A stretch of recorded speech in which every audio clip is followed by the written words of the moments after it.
Good evening, this is Rodney with the Triton Wave update for Thursday, August 16th, 2012. So let's start with the ES. Actually, let's start with some fundamental information. Fundamentally, Cisco came out with earnings today after the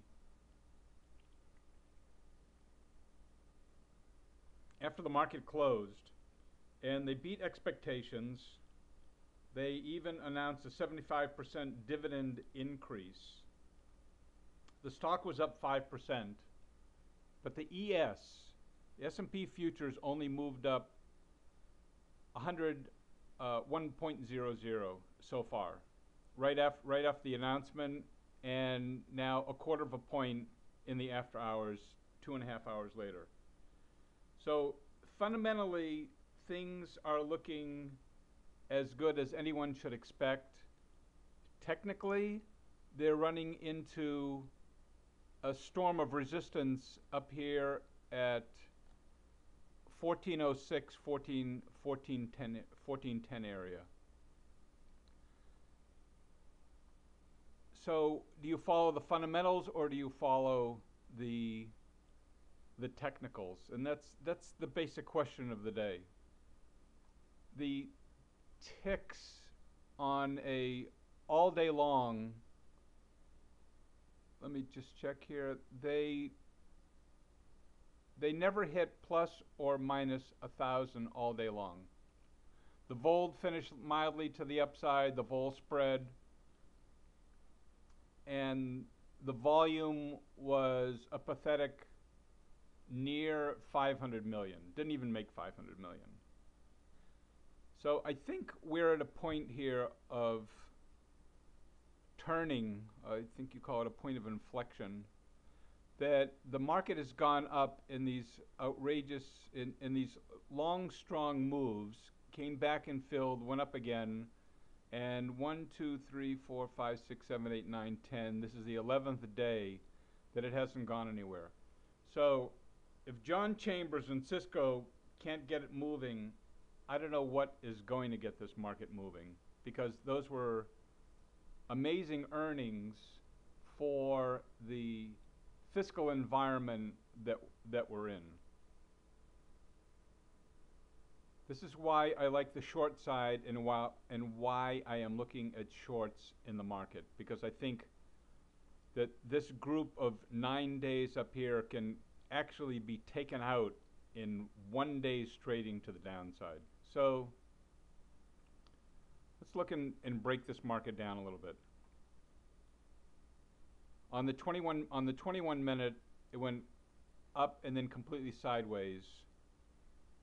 This is to refresh your memory. This first batch of waves is T1. The second is T2, T3, T4, and T5, and they all refer to the Triton waves, which I created as an algorithm and displayed it as waves so it'd be easy to see buys and sells above and below zero. If you were a day trader, you probably wouldn't have gotten much out of the 21 minute. So let's move the 21 minute to the left, and 1597 to the right is not telling you much either. You had a play here. Actually, if you were trading before the market opened at 6:30 in the morning, where T1 went above zero, it's a nice clean break. It's not so clean here, but T2 is very clean, and that would have brought you up to a 50% retracement of the day before. So, or of the day before, and then it just chopped. It chopped around this 377 level. Now, if you wanted to play those, I actually did some. I looked at what the 144 looked like, the 144 tick chart. And if you were playing this for like 2 points apiece, you could have taken some of these. You could have taken some of these moves. But when you're playing a very, very small tick chart like the 144, they're only good for a couple points. So it's 1402 here. right in here when T3 crosses, because that's the cleanest cross. And 1402, you just ride it for 2 points, get out around here, and you're out. You don't even look back. And it's a nice clean one. Again on T3, came back down 1404.50, and you would just barely would have gotten 2 points out of that. So this goes all the way back. You can just keep looking at scenarios here. On the open, if you waited until after the open and you got it at like 9:13, this was a 2-point move to the downside, 1403, 1401. Very quick, very easy, and you get in, you get out. You don't hang around to see what the long move for the day is, because the ticks aren't going to show you very much, because they're all hovering around 0, minus 500, plus 500 most of the day. Okay, just to review some of these. Goldman on the daily is starting to roll over. It doesn't seem to be able to get through all this congestion. But I know that by looking at the 21-minute, T1, 2, 3, 4, and the start of 5 is starting to roll over. So I like that on the short side to 100. Amazon actually did take a shot to the upside. That looks healthier than most of the stocks out there. It started going up. A nice clear path to the upside happened in the middle of the day yesterday, and you took a little bit of a hit from 233 down to 232, and then it rocketed up today. I think it finished about a half a point from its high. So Amazon actually doesn't look too bad here. But if you're looking for a down market and you want to play Amazon to the upside, that's fine, but realize that in any market that comes down ferociously, even the lead stocks are going to come down. So if we look at, as for example, Apple.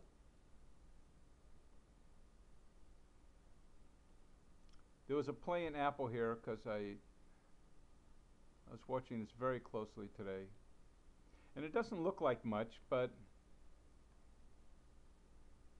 on the 1597 tick chart at 12 o'clock, it was hovering right around, it was coming down to the 55 period moving average, and then jumped up from 632 to 635, and then just started to crash. You see how the waves went from one into the next one, into the next one, into the next one, and even the long-term one on T5 went down, and as soon as it hit its resistance area, without looking at the waves, they still have resistance at this former peak at 628. So that was actually good for a 6-point move, and I watched the options go up 80% in about an hour and a half.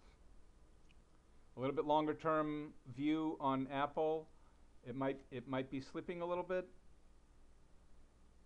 It goes up on T4 when it crosses above the 377 here from 593 all the way to 640, and that is starting to crack right now. On 21-minute cash price, T1, 2, and 3 are completely below 0. T4 is gaining momentum below 0. If that's weak, that started off out of the gate today fairly strong and then just collapsed. When I'm playing stocks, I look at the ones that are going with the market and not participating at all. And this is the one that the Dow seemed to be trying to move higher all day long, and Apple just didn't go with it. It just had its own, was playing to its own tune today. Netflix is climbing its wall of worry, just moving up from 55, from 53 up to 63. and the waves don't look bad. The T1 is leveling off a little bit.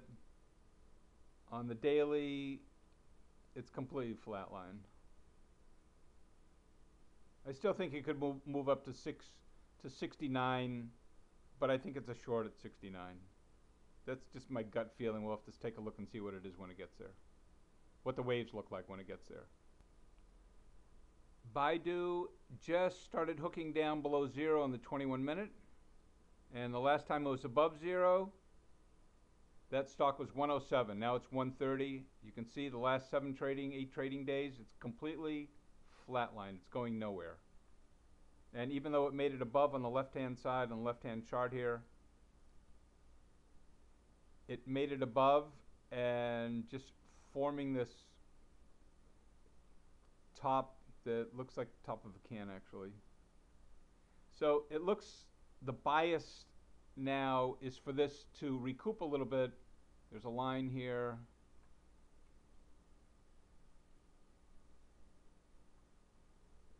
That goes, let me see how far back it goes here. Actually, this line goes all the way back to May. Came back up here, rejected it, came all the way down. In July, back to 100, used that line, rejected it, and then went through. I see no reason why this can't come back down to 124 to test this before this moves any further to the upside. This could happen very, very quickly. Like we saw when this moved down, I had a buy here. I had a sell on this at 108, and it happened actually the next morning, and then it just kicked back up again.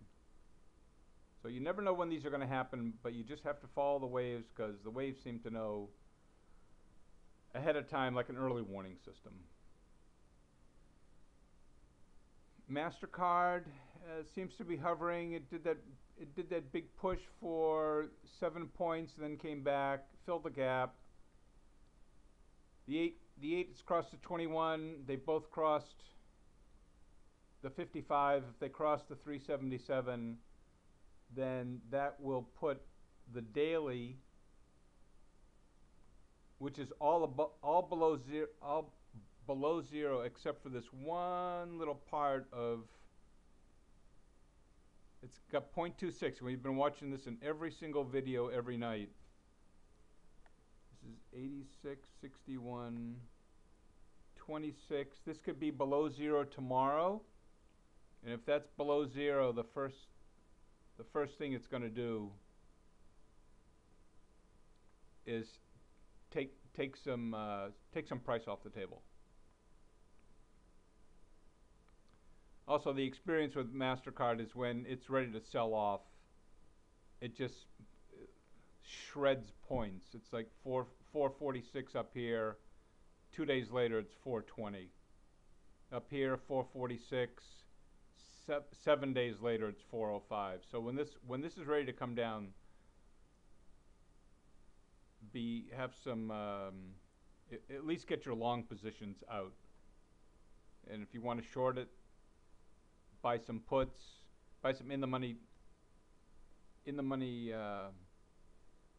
September puts. You should be out of August completely now. GLD, we've been talking about this for a while. It came up across all the congestion at all these exponential moving averages, and even though the waves were going above zero, the price was not. And then it came down hard from 157.90 down to 155 and change. Actually 154.84. And also it came down below, it gapped down below the 377 yesterday and started to come back up again, and actually the T1 is moving above zero. What you want to look for here is to make sure that the crossover, when 8 period crosses the 21 period, if they stay below the 377 and the 55 and then roll over and cross back over again in conjunction with T1 rolling back over 0, that is a sell. At least down to 153. Let me see what it looks like on the 21. At least back to 153 and maybe a little bit lower, 152. Okay, Google's had a very nice showing. It was a little bit off today, a point, but it was also up 7 points higher than it was. So it was up 6 on, at one point it was up 6 on the day, and it finished off minus 112. But again, this congestion on the daily that goes back the entire year.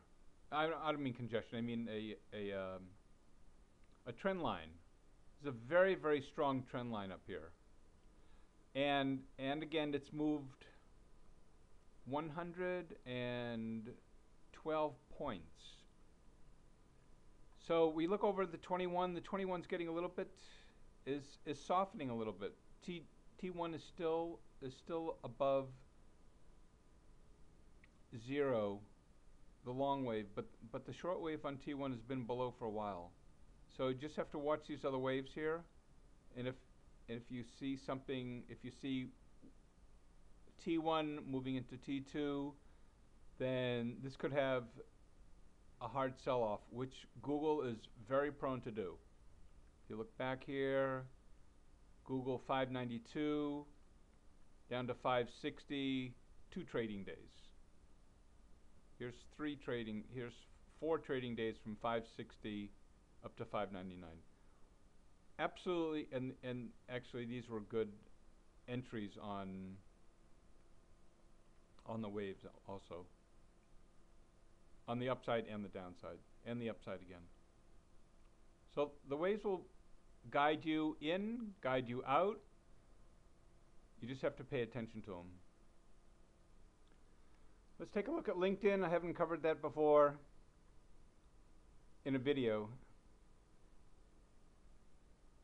Back in July, when there are nice clean breaks like this on T1, and actually at the time, T1 on the daily was still below 0, and T1 on the 21-minute cash price was above 0. I'm sorry, it was above 0 going below 0. So this is a $100 stock at this point, and a day and a half later, it's 88. And this told you when to get in on the short side, playing puts if you want, or shorting the stock, and getting back in on the long side. Or you just match up the bottoms here. You don't have to wait for this to turn. Again, on the upside, nice clean entry. All this black space in between here, it's all below 0. No hitches to it. When it moves above 0, 92 takes you out at 101. And then 101 back to the 377. So right now it's kind of in, right now it's a little bit in limbo. I don't think this isn't a very, this may pop a little bit more here, but I have to see more from T2 and T3. This may be a lone wave that's doing this, because in the daily, everything else is below 0 except for T1. That wraps it up for today. Good luck trading, and I'll see you at the next update.